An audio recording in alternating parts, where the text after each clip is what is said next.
Sabana, mambo vipi mtazamaji na mfuatiliaji wa Biomedia Channel, popote wale ambao unatazama na kufuatilia taarifa mbalimbali, karibu sana. Ni Official Rose on the microphone.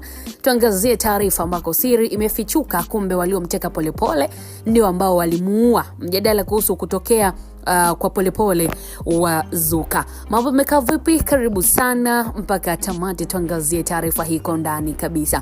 Ni mjadala kuhusu kutoweka kwa Humphrey Polepole ambao umeendelea kuibua hisia na maswali miongoni mwa wananchi, huku baadhi ya taarifa zinazozunguka kwenye mitandao ya kijamii zikidai kuwa huenda alifariki dunia baada ya kutekwa. Hata hivyo, madai hayo bado hajaweza kuthibitishwa rasmi na mamlaka husika. Na Polepole ambaye amewahi kuwa kiongozi wa Chama cha Mapinduzi CCM, lakini pia balozi wa Tanzania nchini Cuba, aliripotiwa kutoweka katika mazingira ambayo yaliibua taharuki kwa familia yake, marafiki na wananchi mbalimbali. Tangu wakati huo kumekuwa na wito kutoka kwa baadhi ya watu wakitaka taarifa zaidi kuhusu hatima yake na hatua zilizochukuliwa na vyombo vinavyohusika. Baadhi ya watu wanaotoa maoni kuhusu suala hilo wamehusisha kutoweka kwake na mazingira tofauti zake mtazamo alizowahi kuwa nazo ndani ya siasa. Hata hivyo, hakuna ushahidi wa wazi ambao ulitolewa hadharani unaothibitisha sababu halisi ya kutoweka kwake au kuhamasisha watu fulani na tukio hilo.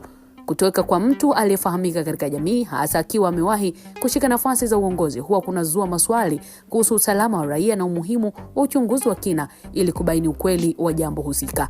Lakini baadhi ya wananchi wameendelea kutoa wito kwa vyombo vya usalama kutoa taarifa pale inapowezekana ili kuondoa hofu na kuwapa majibu familia pamoja na jamii ambayo inafuatilia kwa kina sakata hilo.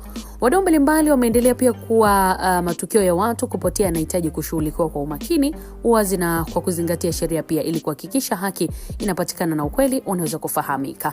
Hadi sasa mtazamaji, taarifa rasmi kuhusu hatima ya Humphrey Polepole na mazingira ya tukio hilo zinahitajika kutoka kwa mamlaka zinazohusika. Wananchi wanaendelea kusubiri pia ufafanuzi zaidi kuhusu suala hilo, huku mjadala ukiendelea katika maeneo mbalimbali. Ni tamati mtazamaji, mambo yako hivyo, tunaendelea kufuatilia kufahamu kwa kina kipi ambacho kueleza kujira na tutaweza kukufahamisha kupitia channel ya Biomedia. Endelea kusubscribe, kushare, kulike na kucomment. Till next time.